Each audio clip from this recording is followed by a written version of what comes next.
어떤 한 목사님이 굉장히 유명한 목사님이신데 병원에 입원을 하게 되셨어요. 마취를 하시고 계시는데 자기도 모르는 사이에 이 마취를 하다가 이제 아프고 입원하면서 어떤 말씀하셨답니다. 근데 감사하게도 할렐루야 하셨대요. 제가 한 번은 사역자들과 함께 수련을 하고 같이 서울에 있었을 일인데요, 한 선교사님과 함께 한 방에 잠을 자게 되었습니다.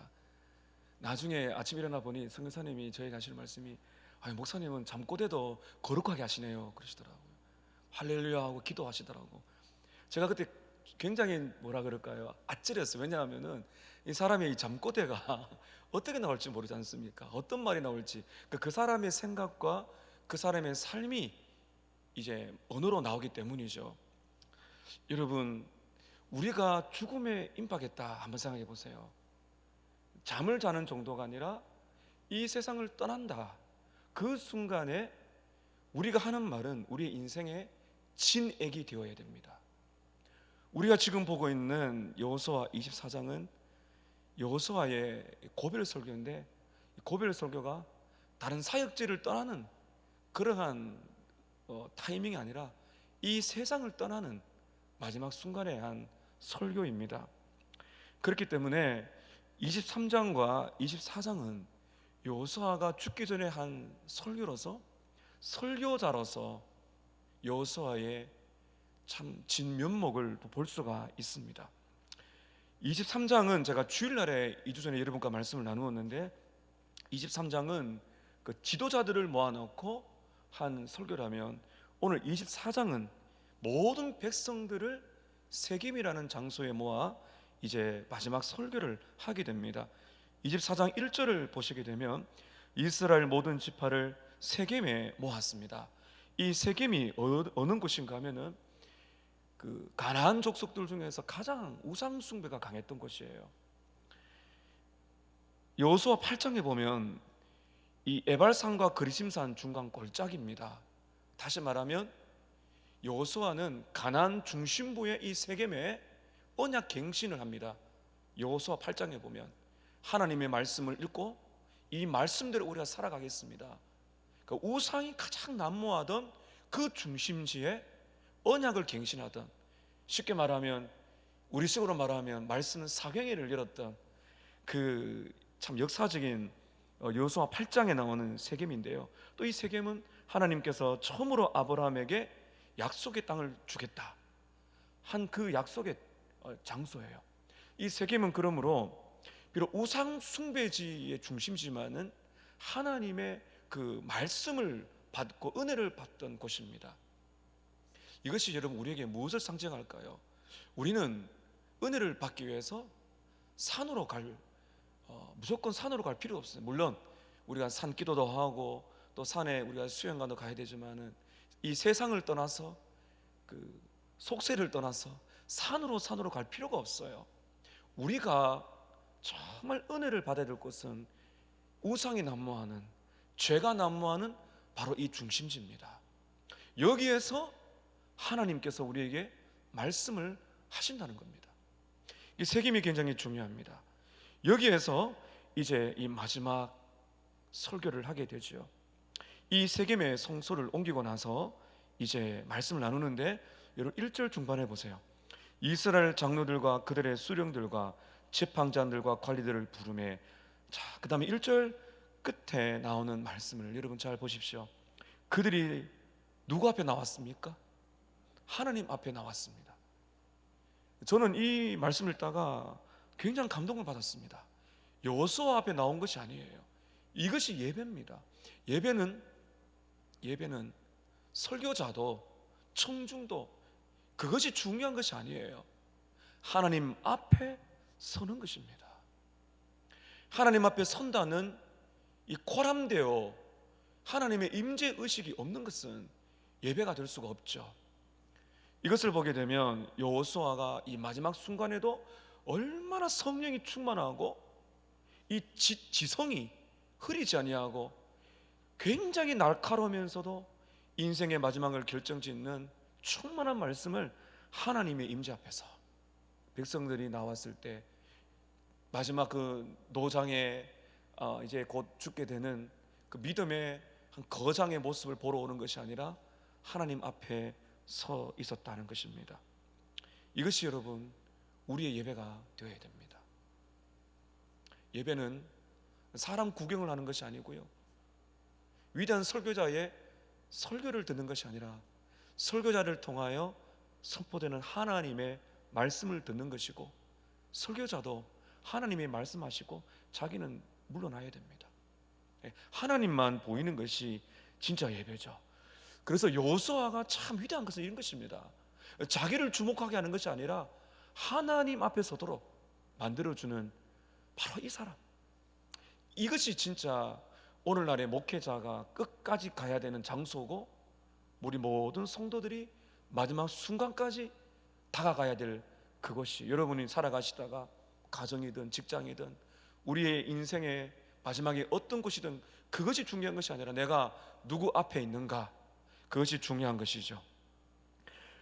하나님 앞에서 이제 여호수아는 고별 설교를 합니다. 고별 설교의 주제가 뭘까요?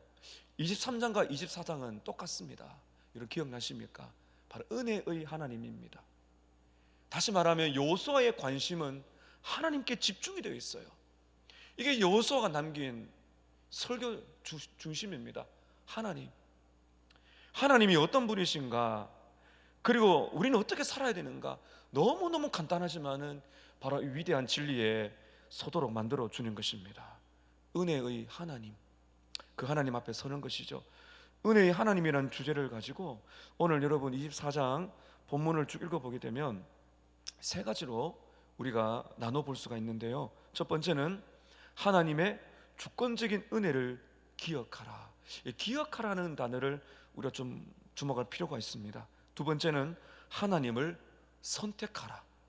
마지막 세 번째는 하나님을 섬길 힘을 구하라. 이렇게 나눌 수가 있어요. 첫 번째는 하나님의 주권적인 은혜를 기억하라라고 우리가 말씀을 받습니다. 2절에서 13절까지를 보게 되면 여호수아는 역사를 회상합니다. 여호수아뿐만 아니라 느헤미야도 보게 되면 또 많은 믿음의 조상들은 역사의식이 있습니다. 다시 말하면 하나님께서 우리 조상들로부터 지금까지 어떻게 역사하셨는가, 그 과거의 일들을 너무 잘 알고 있어요. 그래서 이제부터 13절까지 보게 되면 조상 아브라함 때부터, 창세기 때부터 지금 우리가 본다면 지금 여호수아 시대 가나안 정복 때까지의 이스라엘 역사를 회상을 합니다. 2절부터 4절까지는 아브라함과 이삭과 야곱의 이야기를, 5절에서 7절까지는 출애굽 이야기, 8절에서 10절까지는 요단 동편 정복 사건, 요단강을 건너기 전에 모세를 통해서 요단 동편을 정복한 사건, 그리고 11절에서 13절까지는 가나안을 정복하는 역사를 회상하고 있습니다. 2절, 3절, 4절, 5절, 6절, 7절, 8절, 9절, 10절, 11, 12, 13. 여러분 이 여호수아가 굉장히 지금 조직적으로 설교를 하고 있는 거예요. 그런데 여호수아가 과거의 이스라엘의 역사를 회상하면서 가장 강조하고 있는 표현이 있습니다. 바로 1인칭입니다. 1인칭. 이 1인칭이 주어가 누군가 하면 하나님이에요. 내가 했다. 이 표현을 계속 반복을 합니다.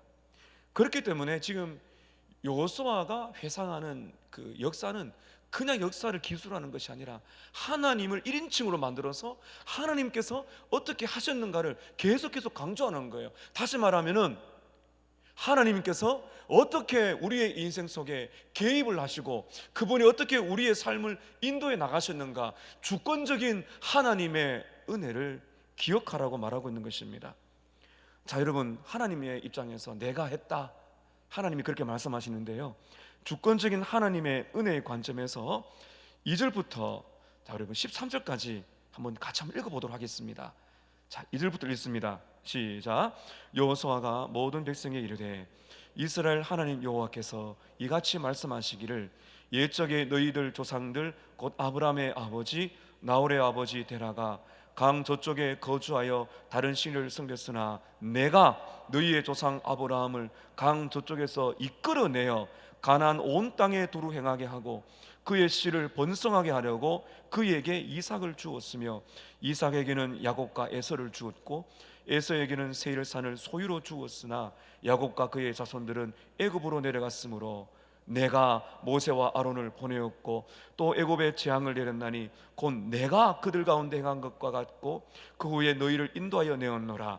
내가 너희의 조상들을 애굽에서 인도하여 내어 바다에 이르게 한즉 애굽 사람들이 병거와 마병을 거느리고 너희의 조상들을 홍해까지 쫓아오므로 너희의 조상들이 나 여호와께 부르짖기로 내가 너희와 애굽 사람들 사이에 흑암을 두고 바다를 이끌어 그들을 덮었나니 내가 애굽에서 행한 일을 너희의 눈이 보았으며 또 너희가 많은 날을 광야에서 거주하였느니라. 내가 또 너희를 인도하여 요단 저쪽에 거주하는 아모리 족속의 땅으로 들어가게 하며 그들이 너희와 싸우기로 내가 그들을 너희 손에 넘겨주매 너희가 그 땅을 점령하였고 나는 그들을 너희 앞에서 멸절시켰으며 또한 모압 왕 십볼의 아들 발락이 일어나 이스라엘과 싸우더니 사람을 보내어 부올의 아들 발람을 불러다가 너희를 저주하게 하려 하였으나 내가 발람을 위해 듣기를 원하지 아니하였으므로 그가 오히려 너희를 축복하였고 나는 너희를 그의 손에서 건져내었으며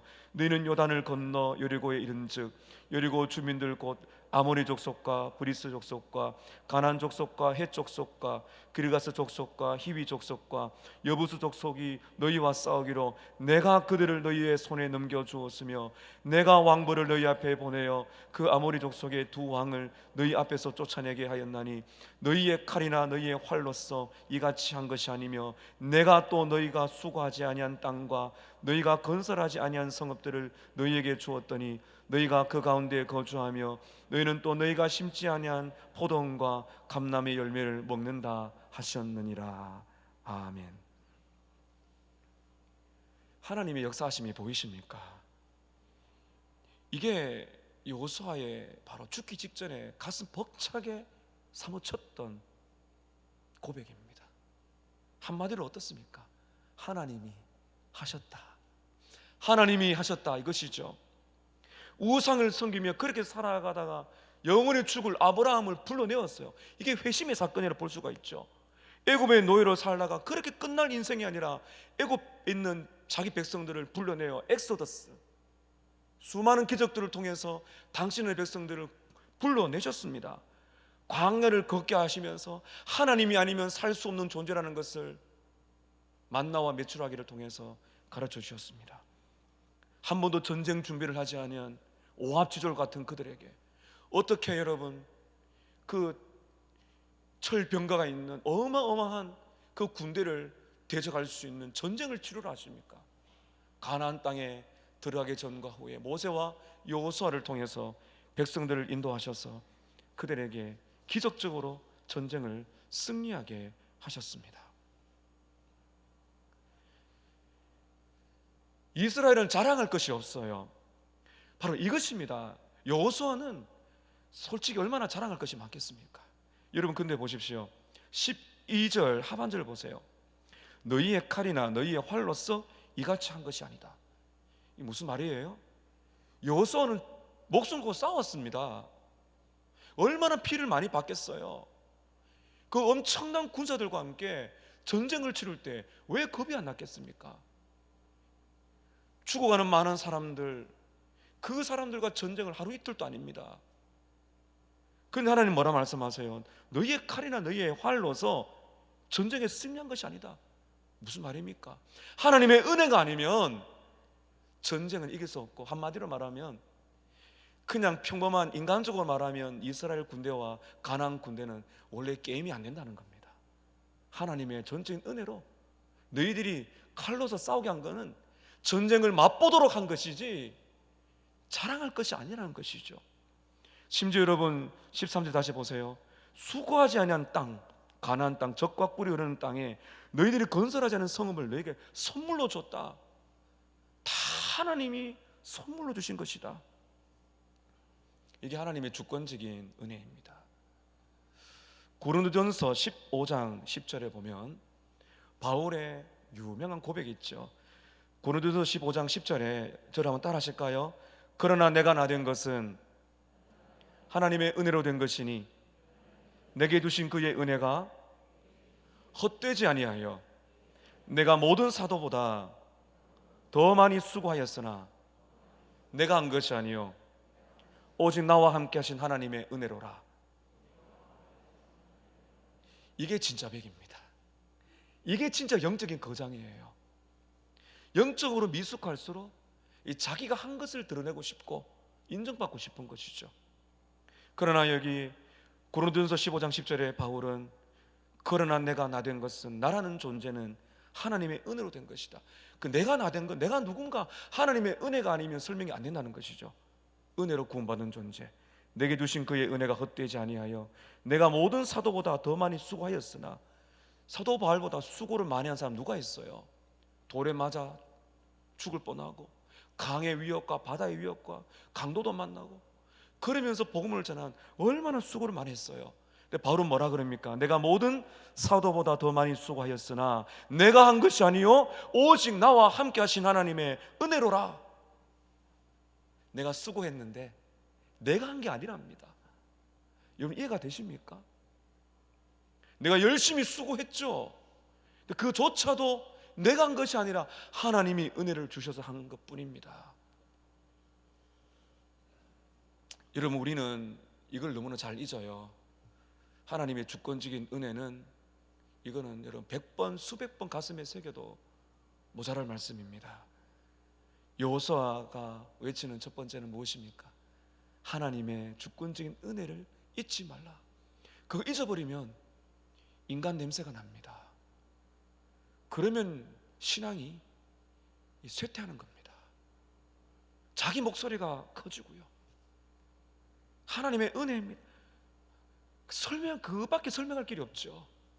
그 감사와 기쁨이 나오게 되는 것입니다. 하나님이 하셨다.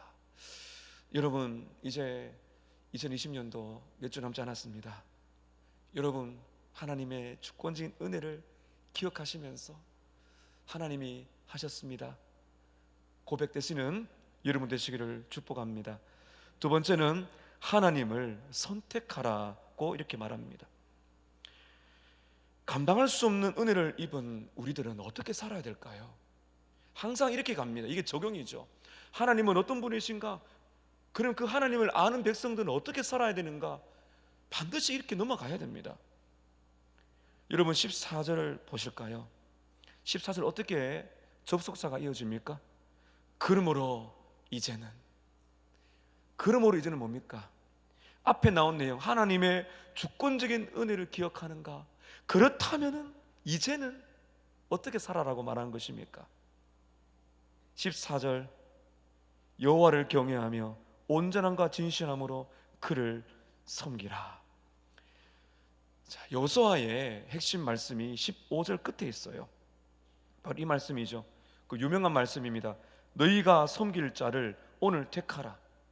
너희가 섬길 자를 오늘 택하라. 오직 나와 네 집은 여호와를 섬기겠노라. 이 선택입니다. 근데 무엇을 선택하는가? 너희가 누구를 섬길 것인가를, 이걸 입장을 바르게 하라는 것이죠. 여기는 섬긴다는 것은 24장에만 16번이 나온 단어예요. 이 섬긴다는 단어의 히브리어 원문을 보면 worship, 예배한다는 뜻이 있어요. 너희가 누구를 예배할 것인지 그것을 지금 선택을 해라. 여러분 이상하지 않습니까? 이미 그들은 하나님을 따르고 있어요. 왜 또 선택을 하라는 것입니까? 가나안 땅이 우상이 난무한 곳입니다. 우상의 유혹이 끊이지 않습니다. 여러분 그래서 여기 보게 되면 이 선택하라라는 단어가 히브리어로 미완료형이에요. 무슨 말인가 하면 현재의 진행과 미래를 포함한 지속성을 말하는 겁니다. 끝까지 가라는 거예요. 끝까지. 내가 죽더라도 너희들은 하나님의 역사를 기억하고 끝까지 하나님만을 예배하기를 결단하라, 선택하라는 것입니다. 다시 말하면 우상과 하나님 사이에 중간지대는 없다는 거죠. 이 말씀 여러분과 함께 많이 나누었습니다. 신앙의 중간지대는 없다는 거예요. 어중간하게 살지 말라는 것입니다. 우리는 매 순간마다 우리는 선택을 해야 됩니다. 하나님을 선택할 것인가? 난 하나님을 예배할 것인가? 우상을 섬길 것인가? 여러분께서도 우상을 섬길 수가 있습니다. 종교개혁자 칼빈은 이렇게 말을 했습니다. 우리 영혼은 우상을 만드는 공장이다 그랬습니다. 안 믿는 사람들은 하나님을 믿지 않고 우상의 메인 종로를 타고 있고요. 우리들은 겉으로 난 우상이 아니지만 우리 안에도 하나님을 되찾으려는 우상과 싸우고 있다니까요. 안 믿는 사람들은 이미 다 넘어갔고, 구원받은 백성들도 죽는 순간까지, 제가 야고보서 말씀드렸지만 하나님을 대체하고 싶은 그 대체 거짓인 우상이 있다는 겁니다. 돈과 명예와 성공과 가족과 성과, 이런 것들이 끊임없이 하나님 자리에 오르려고 하는 그것을 주의하라는 겁니다. 여러분 14절에 보시게 되면 하나님을 섬길 때 중요한 자세, 다시 말하면 예배자의 자세가 나옵니다. 하나님만을 섬기겠다고 오늘 선택을 해라. 영원토록 계속 선택을 해라. 하나님만이 나의 예배 받으실 분이라는 것을 계속 결단을 하라는 겁니다. 14절에 보면 예배자의 자세가 세 가지가 나오죠. 첫 번째는 하나님을 두려워하는 겁니다. 14절 보세요. 그러므로 이제는 여호와를 경외하라. 여러분, 경외한다는 것은 무엇입니까? 노예적인 두려움이 아니에요. 사랑이 담긴 존경입니다. 하나님을 사랑함으로 그분을 높이고 싶은 마음이죠. 여러분, 하나님은 거룩한 분이십니다. 그 하나님을 사랑하여 그 하나님은 내 인생의 가장 높은 분으로 존중하며 올려드릴 때, 그게 바로 경외입니다. 이게 거룩한 두려움이죠.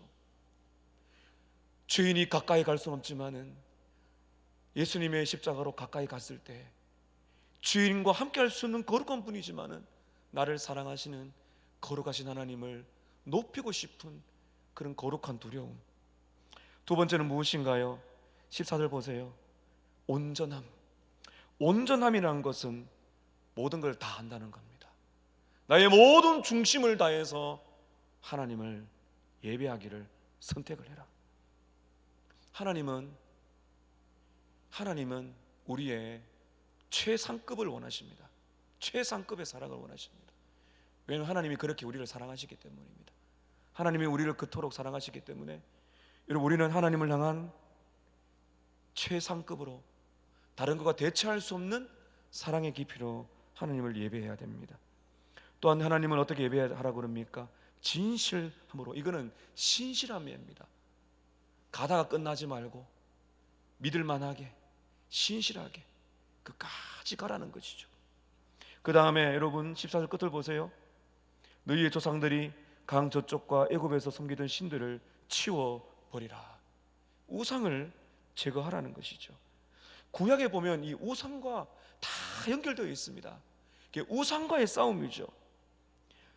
우리 마음에 있는 우상들을 제거하지 아니하면 진짜 하나님을 선택한 것이 아니다. 이걸 돌아보라는 겁니다.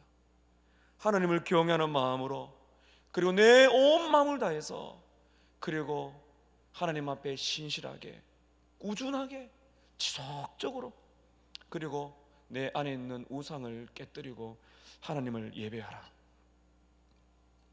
사랑하는 성도 여러분, 하나님께서 언제나 우리에게 이렇게 말씀하십니다. 왜 이렇게 말씀하실까요? 우리들에게도 여러분, 신앙의 중간지대에 머물려고 하는 그 죄악된 본성이 있기 때문입니다. 오늘 우리들은 다시 한번 여러분 결단을 해야 됩니다. 나는 누구를 섬기기를 선택할 것인가? 누구를 예배할 것인가? 결국에는 우리의 신앙의 본질은 누구를 예배하는가 하신 것이죠. 여러분이 하나님을 예배하지 않으면 여러분을 섬기게 되는 것이죠. 하나님을 예배하지 않으면 그 사람은 다른 것을 반드시 예배하게 되어 있습니다. 왜냐하면 하나님은 우리를 그렇게 만드셨기 때문입니다. 하나님을 예배하지 아니하면 반드시 우리는 다른 것을 섬기게 되어 있어요. 그래서 끝까지 여러분들은 그 마음을 새롭게 하셔야 됩니다. 이게 예배를 드리는 우리의 모습이에요. 하나님만을 예배하겠다는 것입니다. 오늘 세 번째는 하나님을 섬길 힘을 구하라 하는 것입니다. 하나님을 섬길 힘을 구하라. 15절에 보시겠습니다. 여호수아는 백성들에게 15절에 이렇게 말을 하죠. 만일 여호와를 섬기는 것이 너희에게 좋지 않게 보이거든 너희 조상들이 섬기던 신들이든지 너희가 섬길 자를 오늘 택하라. 저는 15절부터 읽으면서 14절에서 끝나면 좋을 텐데 15절에서 좀 여호수아가 잘 이해가 되지 않아요. 하나님을 섬기는 것이 너희가 보기 별로 안 좋으면은 아예 너희 조상들이 섬기던 애굽의 신들 아니면 가나안의 신들을 쫓아가라, 그렇게 말할 필요가 뭐가 있을까요? 이스라엘 백성들의 진실된 반응을 이끌어내기 위해서 지금 여호수아가 말하고 있는 것입니다. 하나님을 섬기는 것이 좋지 않게 여기거든 우상을 택해라. 그랬을 때 여러분 16절에서 18절까지 백성들의 대답이 이렇게 이어집니다. 함께 읽습니다. 백성이 대답하되 이르되 우리가 결단코 여호와를 버리고 다른 신들을 섬기기를 하지 아니하오리니 이는 우리 하나님 여호와께서 친히 우리와 우리 조상들을 인도하여 애굽 땅 종되었던 집에서 돌아오게 하시고 우리 목전에서 그 큰 이적들을 행하시고 우리가 행한 모든 길과 우리가 지난 모든 백성들 중에서 우리를 보호하셨음이며 여호와께서 또 모든 백성들과 이 땅에 거주하던 아모리 족속을 우리 앞에서 쫓아내셨음이라. 그러므로 우리도 여호와를 섬기리니 그는 우리 하나님이시니라 하니라.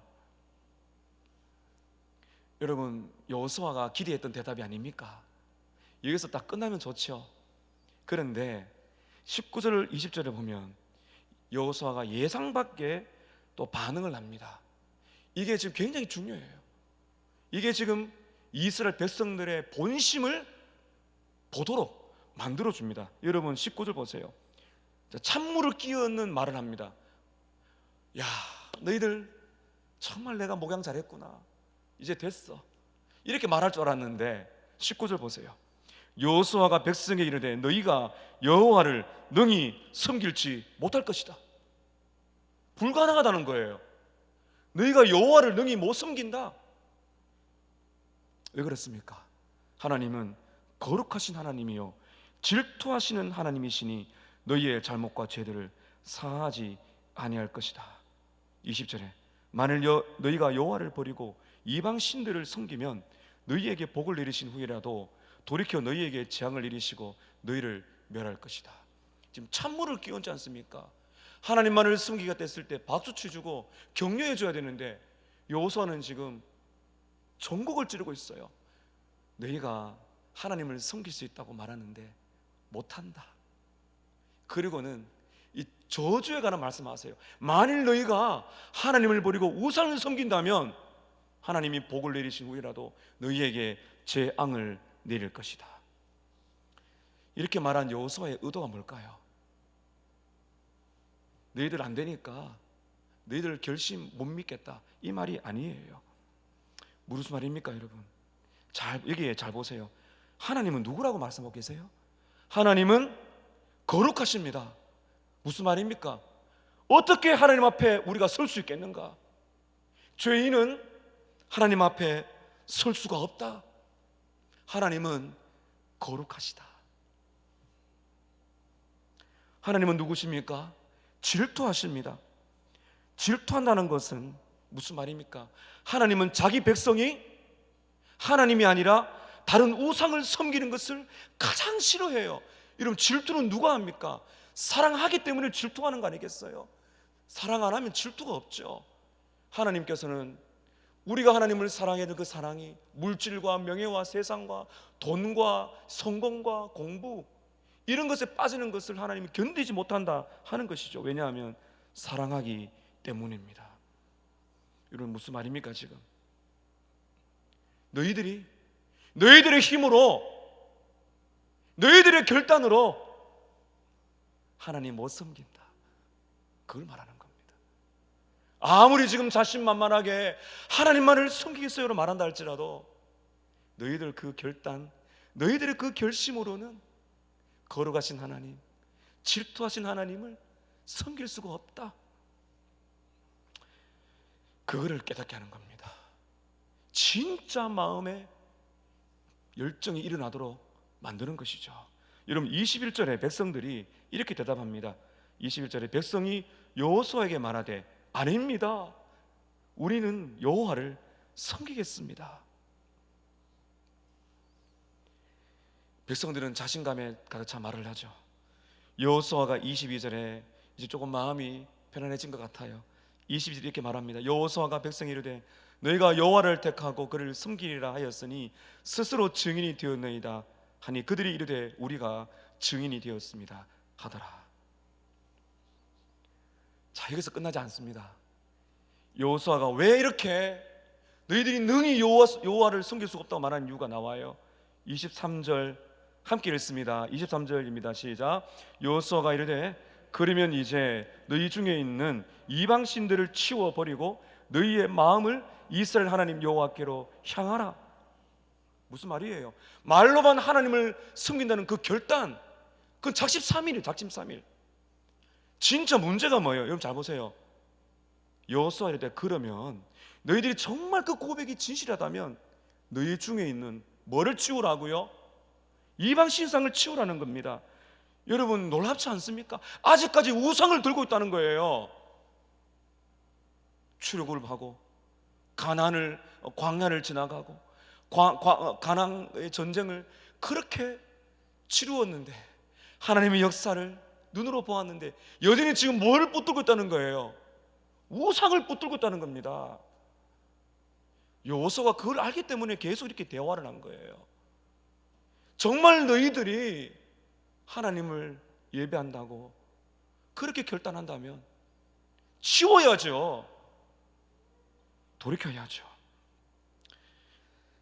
여기에서 제임스 보이스 목사님이 그의 여호수아 설교집에서 이렇게 말합니다. 우리는 이들보다 더 낫지 않습니다.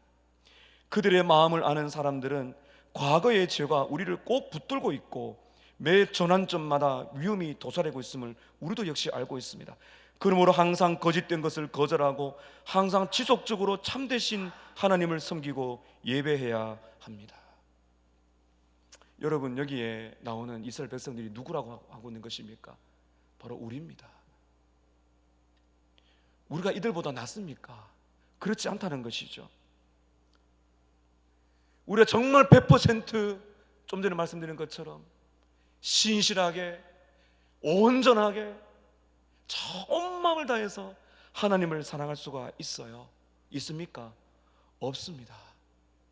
그래서 여러분 지금 여호수아가 마지막으로 우리에게 말하고 있는 그 메시지가 무엇입니까? 하나님을 정말 섬길 수 있도록 힘을 구하라는 겁니다. 우리 힘으로는 안 된다는 것이죠. 우리의 힘으로는 죄를 멀리할 수가 없고 우리의 힘으로는 우상을 멀리할 수 없고 우리의 힘과 우리의 지혜와 우리의 결단으로는 하나님을 그렇게 사랑할 수가 없다. 그걸 아는 것이 지혜입니다. 여러분 그렇기 때문에 지금 여호수아가 말하지 않습니까? 너희는 능히 못 섬긴다. 이 말은 무슨 말이에요? 하나님이 도우시면 된다는 것이죠. 하나님께서 우리에게 힘을 주신다면 우상도 치울 수가 있고 하나님을 능히 섬길 수 있도록 도와줄 것이다. 이것이 은혜입니다. 여러분 그래서 다시 보세요. 23절에 그러면 이제 너희 중에 있는 이방 신들을 치워버리고 너희의 마음을 이스라엘 하나님 여호와께로 향하라. 중요한 것이 뭐라 말하고 있습니까? 마음입니다. 마음이 하나님께로 돌이키지 아니하면 아무리 기도를 잘하고 아무리 설교를 잘해도 아무리 성경을 많이 알아도 넘어집니다. 마음을 하나님께로 우상을 깨뜨리고 끊임없이 내 마음의 중심을 하나님께로 돌이키는 이 작업이 내 안의 부흥인 것입니다. 자, 여러분 24절에 이스라엘 백성들이 이제 아주 귀하게 고백하죠. 24절도 함께 읽어볼까요? 24절입니다. 백성이 여호수아에게 말하되 우리 하나님 여호와를 우리가 섬기고 그의 목소리를 우리가 청종하겠습니다. 지금 이스라엘 백성들이 뭐라 말합니까? 우리 하나님 여호와를 우리가 섬길 뿐만 아니라 그분의 목소리를 우리가 듣겠습니다. 목소리를 듣겠다는 말이 바로 순종이라는 것이거든요. 하나님의 목소리를 듣겠다, 하나님의 말씀을 듣겠다는 것이죠. 하나님의 말씀을 들을 때만이 하나님을 예배할 능력이 오는 것입니다.